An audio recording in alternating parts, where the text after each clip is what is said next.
right, you ready? I'm good to go. Okay, here we go. Welcome to another episode of That's the Way the Cookie Crumbles. I'm delighted to have a good friend of mine. In the past, we worked together actually long ago. With me, Robert St. John. Robert, what's up, buddy? Man, it's good to How's see it going? you. Good. We go back a long way, and we were really glad that he could join us today. And he's going to do a recipe here. We're going to kind of do the interview while we do the recipe. So I know it's going to be great. He's obviously more prepared than I am. And tell us, what are you going to cook today? Yeah, we're going to do a Creole cream sauce. I wanted to do something that was versatile, something that is easy to prepare, but has a lot of different uses with different proteins and different, vegetables and other things. Seafood, we're going to throw in some seafood, so you'll see that. And you were right. We have known each other since we started working together in 1982. 82. I didn't even. Yeah, it was 82. Yeah, 1982, waiting tables. So that was Chesterfield's, by the way. The old Chesterfields over on the original. The original Chesterfields, the first one that burned. Yeah. So we go back a good ways. It was the Mike Ford era with actually Clint Norris was the manager. That's right. Made some good money back then. We made a lot of money back then. Yeah, it was. There weren't many places. Yeah. Jimmy Fonn's and maybe and Shea Paul. Cuckoos, I think. Cuckoos. Yeah. You remember Cuckoos? Cuckoos, blast from the past. But so I guess we got our. Yeah. So what we'll start out with is let me just give you a little background on what this is. So Creole cream sauce. So in restaurants, a lot of times you go into a place, and especially Italian restaurants, they do pastas with cream sauces, and they're thick, and it's like, man, how do they cook this thing that quick? Like a la minute, how did we get that out? Yeah. Well, typically they're making bases in the back, like what we at Crescent Grill, we do like a Parmesan cream sauce that's a thick kind of bechamel, then you add stuff to it. This is a very, very simple, very easy way to make a cream sauce, which will serve as a base for, and I'll show you, chicken, fish, pasta, sauteed shrimp, all sorts of things. And I learned this back in the early 90s when I was still working in the kitchen all the time, and Emerald was still working in his kitchen all the time. I'd get a night off, and my wife Jill and I would drive down to New Orleans, and when I go in a restaurant, I always sit at the food bar.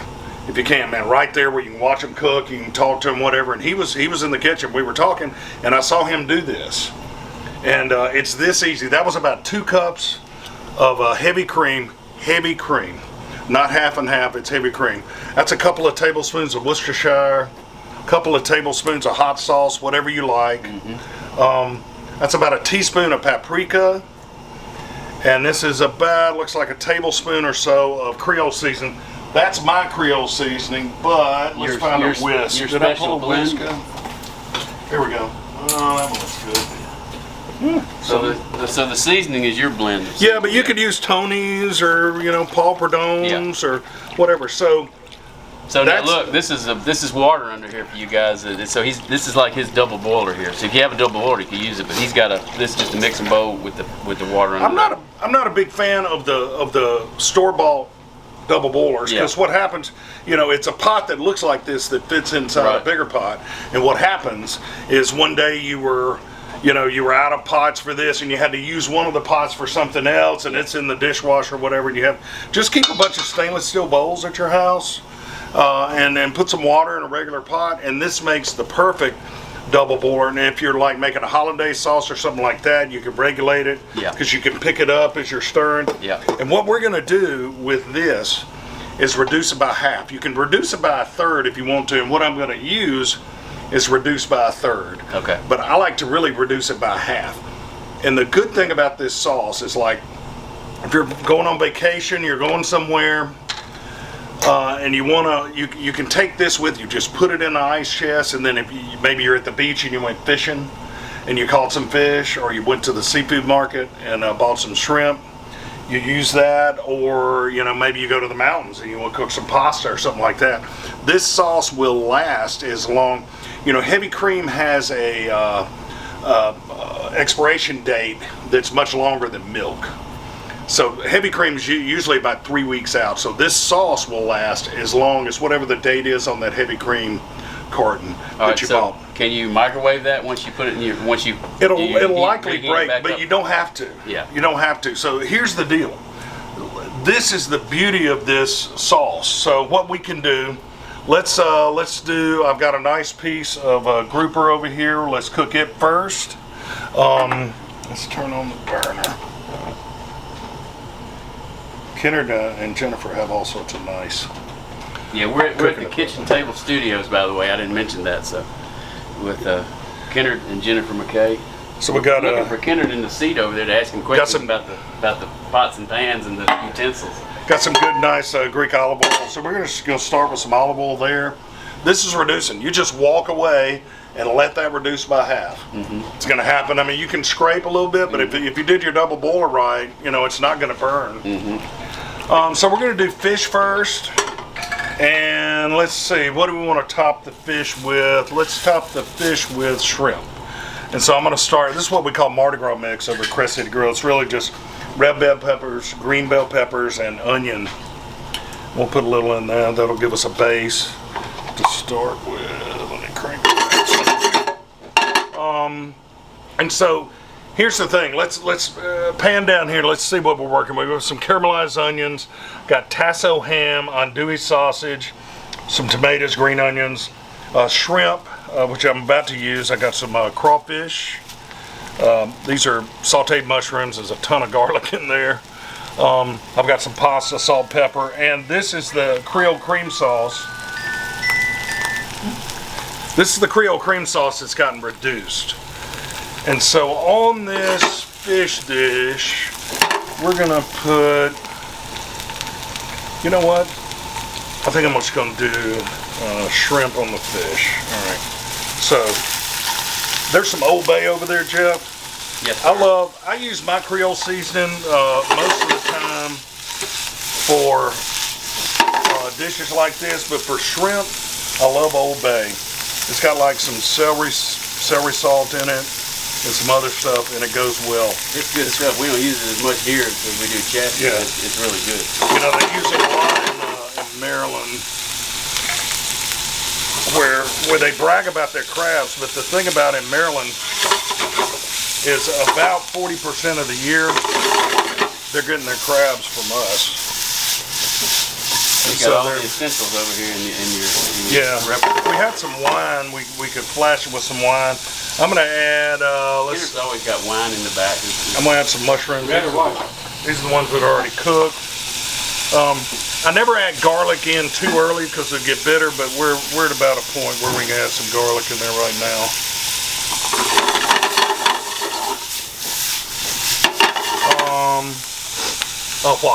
White, that'll work. Smelling good. Thanks, buddy. You bet. Yeah, you're about to see how versatile this sauce is. We're gonna hit it with some wine. That's good there. Let's see. What do you think? Andouille or tasso? Let's go tasso. Tasso, yeah. Tasso. We'll do tasso. I'm gonna turn the heat down a little bit because when that sauce hits it, you don't want it to break. So this is a fish topping we're doing. Here's the Creole cream sauce. This is a reduced version. Yeah. So this is going to become this. Gotcha. And this is reduced. This is actually reduced a little more than a third. You see the viscosity of that? Now I'm going to pull this off the heat because this is plenty hot. And this is how you make the sauce. I mean, you did all the work already. We're just going to pour a little of that in. Swirl it around. Lost the shrimp. And we got instant sauce there. So I've got that grilled grouper right there. Man, that's beautiful. We got a lost one. I'm gonna eat him. Yeah, you get rid of that. There you go. So it was that easy. Smelling good too. That's beautiful. All right, so let's do a topping for chicken. We'll start with some more olive oil.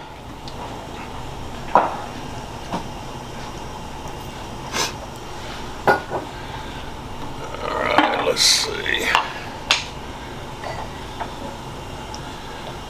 Not much. Turn that heat back up a little bit.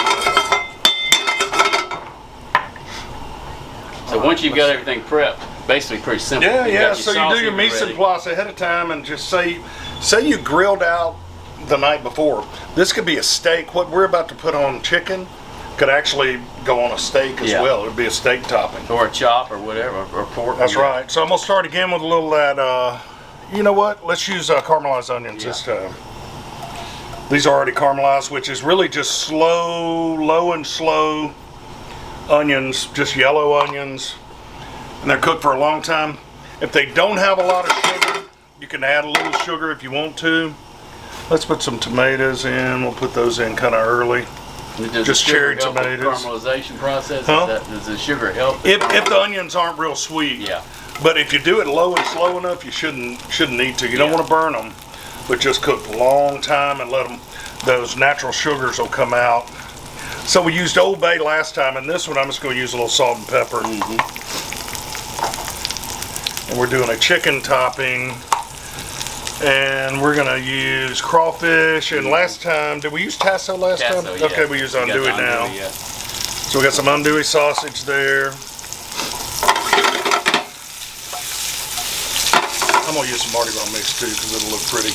Again, that's just red and green bell pepper and some white onion. How we looking over there? Good, looking good. So once this sauce is made, it's just whatever you want to put in here.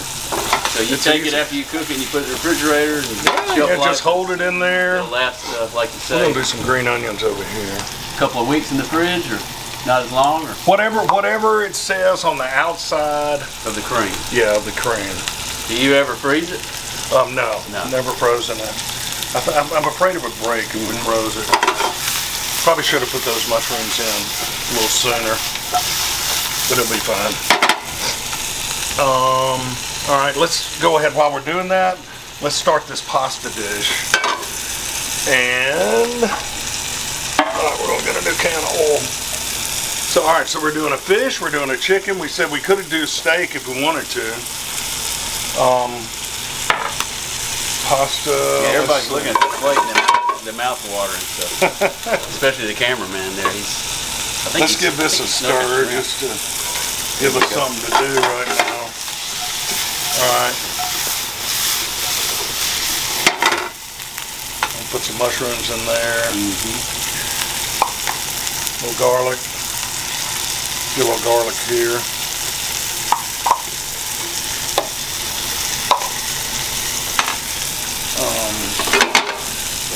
If we're going to use crawfish, we'll use tasso. So we got mushrooms, tasso, some Mardi Gras mix, a little bit of garlic. I'm going to hit this with some white wine too, left-handed.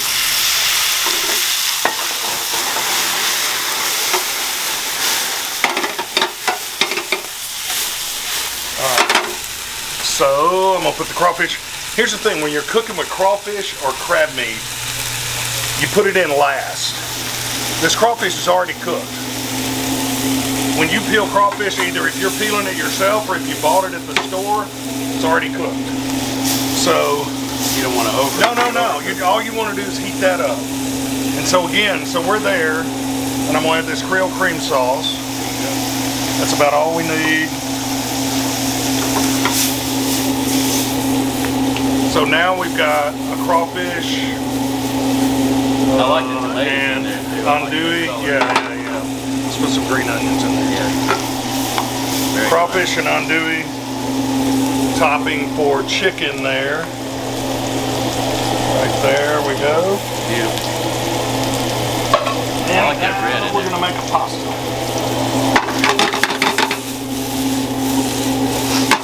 So I've got a grilled chicken breast that I brought from the restaurant, and it's warm. So, I'm just gonna put it in there. It's cut into pretty much bite-sized pieces. I'm gonna add a little more Mardi Gras. I'm out of it.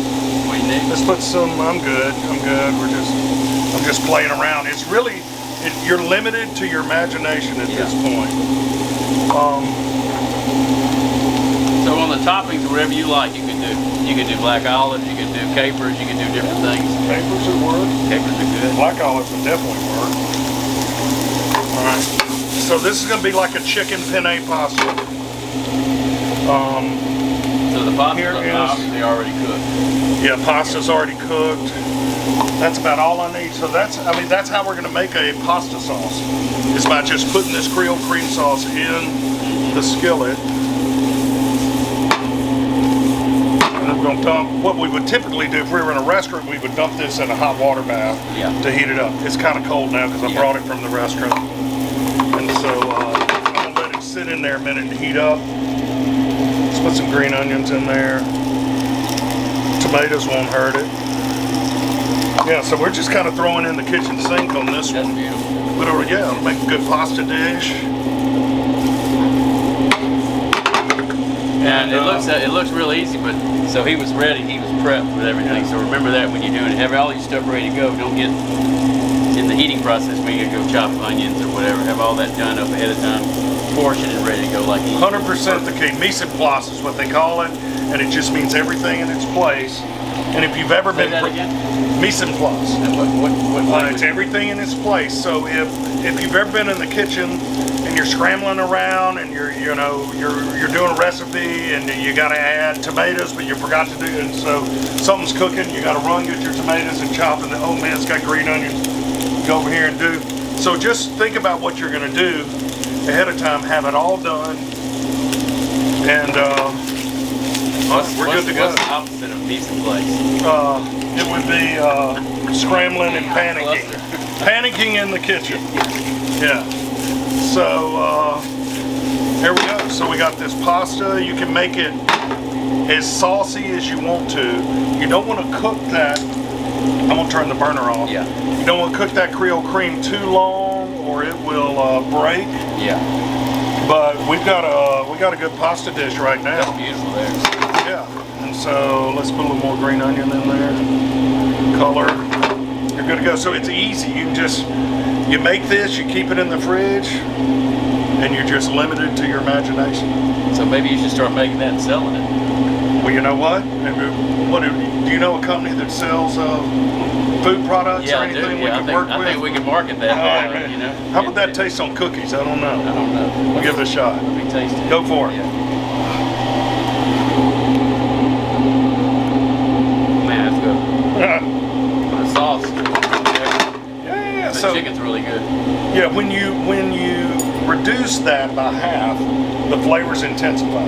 So remember, this is nothing but heavy cream, Worcestershire sauce, hot sauce, Creole seasoning, and paprika. And paprika's there for the color, obviously. Yeah, and it gives it a good color. Yeah. It's beautiful. There we And go. look at the versatility. You got 3 different dishes. You could, like you said, you can do steak, you can do pork, whatever you want to do. There you go. I mean, And Kennard's got lunch now. I think he's going to box it and save it for tomorrow. He already bought a lunch, so he's ready to go. So, all right, so we wanted to do a little interview also with Robert, and we started talking about Chesterfields, obviously. So tell us, how did you get? I mean, when you worked at Chesterfield, did you know then you wanted to be in the restaurant business? It was actually before that. Really? My first job in the restaurant business was actually right here. We're at kitchen table right now, and right there on 37th Avenue in 1981, 2 ladies opened up a delicatessen. They had never been in the restaurant business before, which is obvious because they hired me as a manager. And I was a recent college. How old were you then? I was 19, I think, maybe. Yeah, and I just flunked out of college. Came home with my tail tucked between my legs, didn't know what I wanted to do. So I got a job at this deli, and they were on the opening crew. And it was like one of those, like, instantly fell in love with it. And so I managed the deli during the day, and then Cock of the Walk, which is like old catfish concept, opened here, and I was on the opening crew of that. So I managed the deli during the day, and then worked at Cock of the Walk at night. And then after a while, Chesterfield's opened, I went to work there. Went back to school, got a degree in hospitality management, and I guess I was 26 years old when I opened my first restaurant, which is the Purple Parrot. Mm-hmm. And it was one that once I started working in restaurants, I was obsessed. Yeah. It was one of those, it was all consuming. I would get out of class and I would go to the library and read the trade magazines, Restaurant Business, Nation's Restaurant News, all that. I'd stay up till 2 or 3 in the morning, coming up with restaurant concepts and menus. And you've been there. Did you save all those old? I've got them. I've got boxes full of things from the mid '80s of concepts that I wanted to do. Yeah.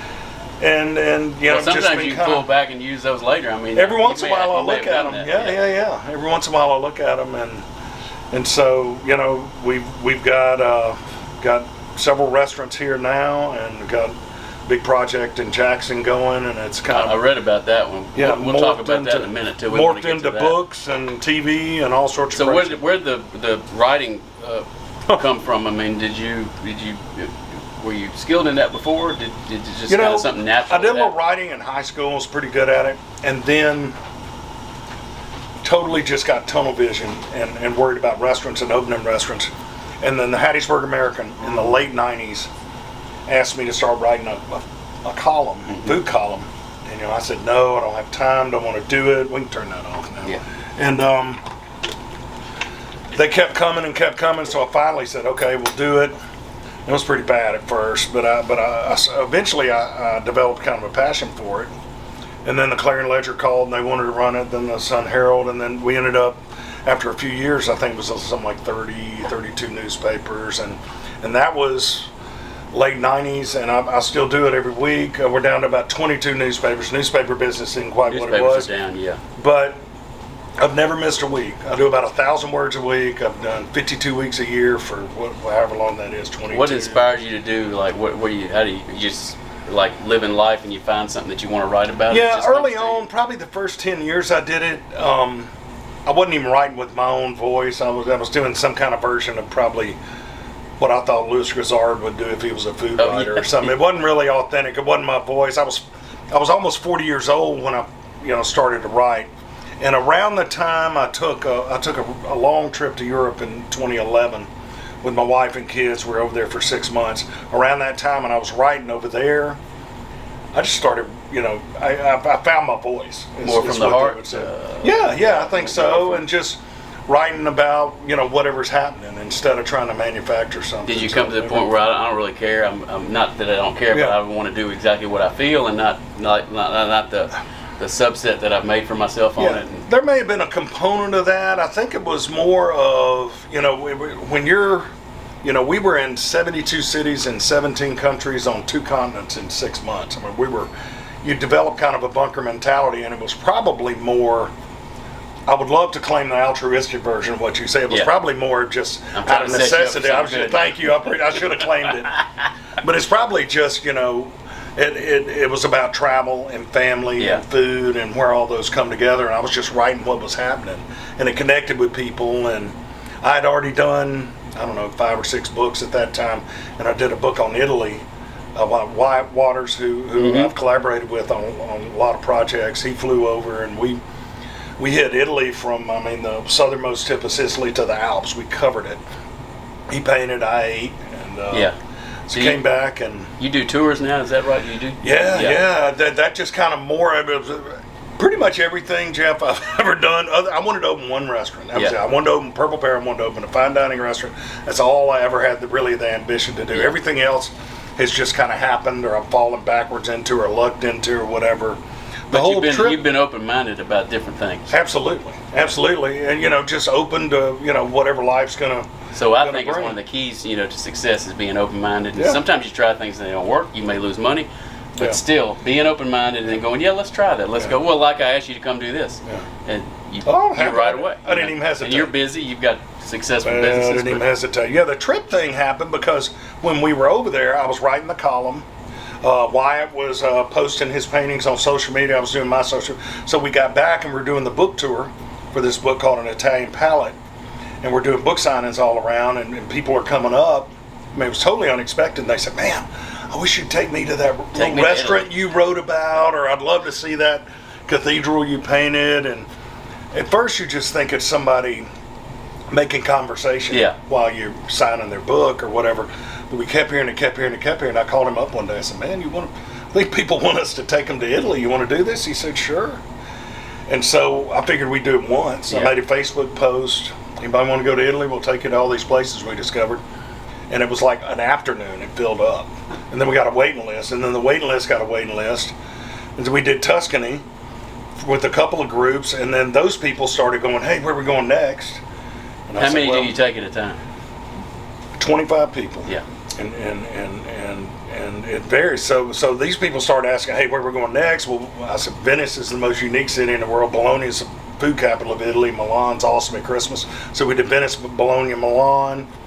Then we did Rome, Amalfi, Naples. We were on our way to Spain with a group of 25. The cool thing about that group, almost all of them had traveled with us, some 4 times, 4 different trips, some to 3. But we've had probably more than 500 people in a couple of years. But now with COVID, we've had to reschedule. But we ended up, a TV show happened. We filmed 5 seasons of a TV show that's on public broadcasting called Palate to Palate. Yeah. And we had filmed season 5, Rome, Amalfi, Naples, and it ran, and we were on our way to Spain to film season 6, and Bam. We'll be there next spring, so 2 years after we planned. So didn't plan the TV show, the books, all this kind of thing. It's just... Which goes to just my happens. argument, just being open-minded and being available and trying things. Sometimes they work, sometimes they don't. We all know. But you've been successful at that. Who was there? Any one person besides parents or family that sent you in a trajectory do you think has been a success model for you, or were there several people? Or I think it's probably been a lot of people, and it depends on what it is. My love of food probably came from my grandmother. That's kind of a stock answer for people. It's a real deal in my case. She was her name was Eunice Holloman St. John, and she had a house over on 4th Avenue, and I grew up spending a lot of time over there. She was a great cook, great hostess, and spent a lot of time there. And that kind of my love of food started there. The writing, I'm not sure. I was 40 years old really when I started writing, so I don't know where that came from. Restaurant-wise, Nick Apostle, who's a restaurateur in Jackson and a chef, and I think maybe he's retired now, but he actually owned the building where we opened Purple Pear, where Crest City Grill in El Rayo, Mahogany Bar now. He owned that building, and approached him, and he loved the idea. My original business partner is a guy named Dean Owens, and Dean and I went to Nick, and Nick wanted us to lease the building, and then he wanted in. So he was a big influence on me. His dad was a Greek immigrant. He was Greek. So Nick had Nick's in Jackson. That's right. That was a great restaurant. Man, his work ethic. I mean, he'd get to work at 5 in the morning. He worked till 1 in the morning, and that was an example for me. So probably the first 4 years we were open, I spent about 90 hours a week in the kitchen, and teaching myself how to. Dean was a Chesterfield alum. Yeah, that's right. He was with us there too. There was a lot of guys that went into the restaurant or food business from Chesterfield in the early days and are still in it. Some of them may not be around anymore. we're hopefully they all are, but we all. It was kind of amazing. And really was. The success that Keaton, you and Keaton were roommates. Yeah, you had several. Robert Northcutt had the restaurant here. That's right. It spawned a lot of people, I think, and you've probably done that in your business too, where people work for you and they've gone out on their own. But you hope to, and we hope to keep Creole like Tabella. I mean, Tabella, Steve Andrews started with he worked with us there, but he started with me as a prep cook in '87, and Stacy started as a hostess. Yeah, they met, dated, moved up into management. And then when I opened Tabella, I gave them a third of it. They're still my partners today. I have 2/3. They have a third of that business, and that's kind of what the restaurant business is for people. It may sound a little cheesy, but it's really kind of the American dream. There are not a lot of businesses you can get into and start as a prep cook or dishwasher. Yeah. Work your way up and become an owner. Without a degree, you don't have to have a degree. All our managers, every manager we've ever had, I hired. When we opened Purple Pear, we had Patty. Yeah. We hired 3 managers, and we've never hired a manager since. Yeah. We just promote. In-house. We just keep promoting, and then like Jennifer, who's the GM at Midtowner, she started as a server at Crescent City Grill. Justin, who's the GM at Edge, started as a server at Crescent City Grill. All the managers in that building, kind of just worked their way up. And Jackson, this big Jackson project we got going on, And Yeah, we're let's taking talk about managers that, up there. let's So talk about that. what you do is you just kind of keep creating opportunities for people. Tell us about the Jackson. Is it the old Capri? Is that where? Yeah. So we're opening a 10-lane bowling on North State Street in Fondren. Mm-hmm. We're opening a 10-lane bowling alley, and then we're reopening the Capri Theater. We're doing historic renovation, but we're bringing in reclining seats, full bar, appetizers. We'll do first run and classic movies. And then to the north of the Capri, just right next door, we're going to do an Ed's Burger joint there with a rooftop bar. Gotcha. So it's a big project, building a big parking garage in the back of all that. Really? So, Live music or? no live music, but the screen in the Capri will roll up in case somebody wants meetings or speeches. They've had a TEDx conference there a few times. We'll probably keep that going and some things like that. What's your biggest challenge coming up? What was the worst or the scariest thing on this new project? No, or period. Period. Oh, COVID. COVID. Really? Never ever, like March of 2020. It looked. You think about that. I mean, back then, it looked like a mass extinction event for restaurants. Mm-hmm. There was so much unknown. We didn't know what we were going to do. I got a call from a group of chefs and restaurateurs from across the country that were meeting, and we formed this thing called the Independent Restaurant Coalition to try to help, save restaurants and get some legislation. And at our first meeting, somebody said, if you know a congressman or senator, let us know. And I know Senator Wicker, and at the time he was chairman of Commerce Committee, and so he introduced, our senator introduced the legislation that ended up going into, what happened is in the last Congress, we had 52 senators on board from both parties. We had John Cornyn from Texas, you had Lindsey Graham, but you had Chuck Schumer and all sorts of Democrats on there. Both signed up. Everybody came together. The House passed it. It got to the Senate, and then the election happened in November. And so what happens is all legislation kind of goes away at that point. And when the new Congress was sat this past year, they basically took Congressman Blumenauer, who's a Democrat from Oregon, and Senator Wicker, Republican from Mississippi, took their what's called the Restaurants Act that didn't get passed in the Senate, but it's pretty much the exact same thing. Put it in that stimulus package in March, and we got $28.6 billion for restaurants relief, and now it wasn't quite what we're asking, so we've gone back because a lot of restaurants were kind of left out. We're fighting for them right now. I do that about 4 times a week. So we're on call for that. Well, that's a good thing. Yeah. So greatest success? Outside of family, I would say probably it wouldn't even be in be Extra Table, the nonprofit. Tell us a little bit about that. Then. Yeah, so in 20,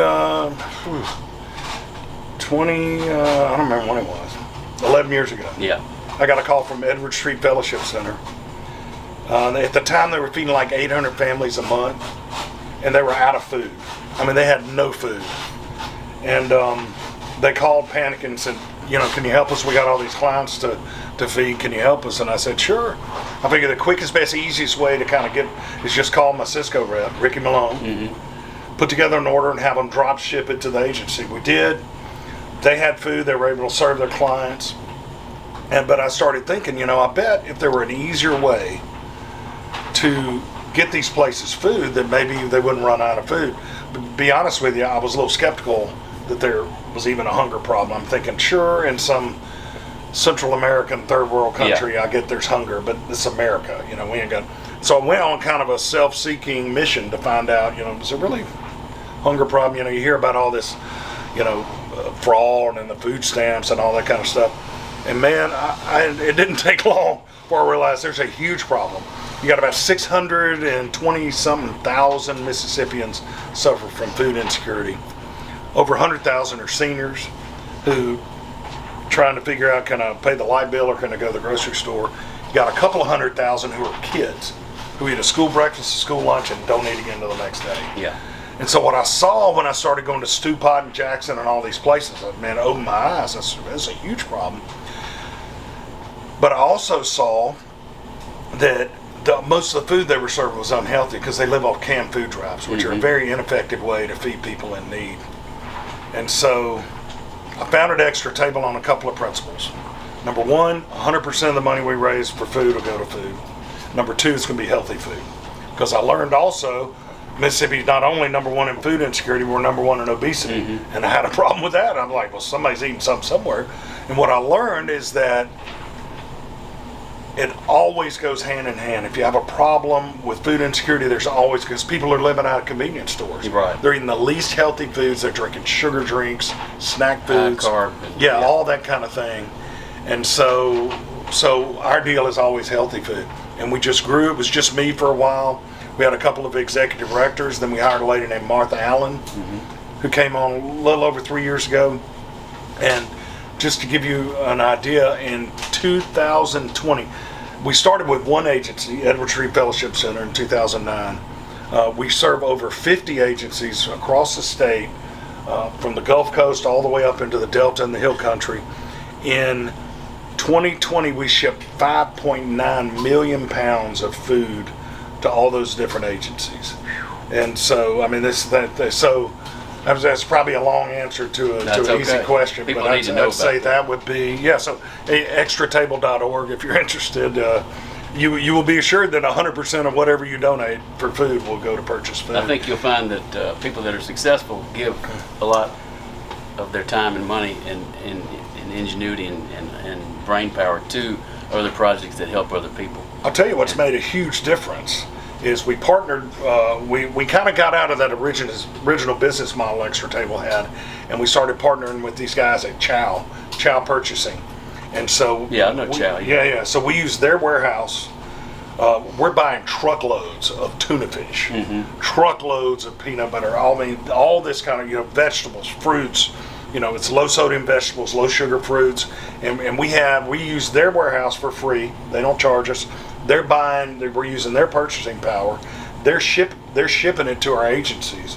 It's been an amazing. That's the reason Extra Table really kind of grew between Martha Allen and then the partnership with Chow Purchasing. Extra Table. Give a shout out to Chow Purchasing for helping with that and helping these people out there. And people do need it. You think, well, you got food stamps, you have this and that. There's still there's a problem with the older people who can't get there or get food, and the younger people who are just having a meal at school. Well, you'd be amazed. I mean, a lot of single moms that just need help, making ends meet. They're veterans that are getting that stuff, and food stamps is really just like under 5% of the population that's really dealing with hunger. It's a real thing. Yeah. Well, we applaud you for that, and that's good stuff. And so, anybody watching out there that's young, what's your advice for a young, doesn't have to be restaurant entrepreneur, just a young entrepreneur in general? What track do they need to take? What's your advice? I'd say follow your passion. Figure out what you're passionate about and do it. I told my son years ago, we're driving up 40th Avenue right over here, and he said, "Dad, what do you think I ought to do when I grow up?" And I said, "Well, son, I don't know what you need to do, but just, whatever you do, don't do it for the money. Don't chase the money. Figure out what you're passionate about, do that, and things will work out." And because I speak from experience. And then I said, and I never heard myself say these words, they just came out of my mouth, and I had a realization, an epiphany that, oh, yeah, sure. And I said, "Here's the deal, son." I said, "Ever since I opened that restaurant, I don't remember how many years, 20, 30 years at the time, I said, I have never once, not once, gotten up in the morning and gone, oh, I got to go to work." Yeah. And I said, that's you got to find whatever that is. Yeah. And I really never have. When I heard myself say that, I kind of thought, I was like, it's true. I love what I do. It's not hard. It's challenging. There are a lot of problems, but life's problems. Yeah. And a successful life is problems well handled. So we try to. Business is problems. Successful business is problems well handled. You have to welcome the problems. Yeah. Until you welcome, you're going to be miserable. I think and that's kind of what got me through COVID is live in the solution, and that's what I say. But you just live it. Don't focus on the problem. figure out what's the solution and live in the solution. No guarantees. You just got to get Yeah. with it. You got to get after it. Yeah. So, well, Robert, it's been great. It's good visiting again. It's been we go back a long, long way. We probably know things about each other we don't need to talk on this show, but There's a lot of that. We don't do that. But, you know, he's been a great success and a leader in his field and helping other people. I think, like you said, that's, to me, what I've gotten out of this interview is that's the most important thing to him, and that's really great. I think, and I'm not just saying that. That's wonderful, and we all need to do that. And I appreciate it. Remember, that's the way the cookie crumbles. Good job. Let's see. Excellent.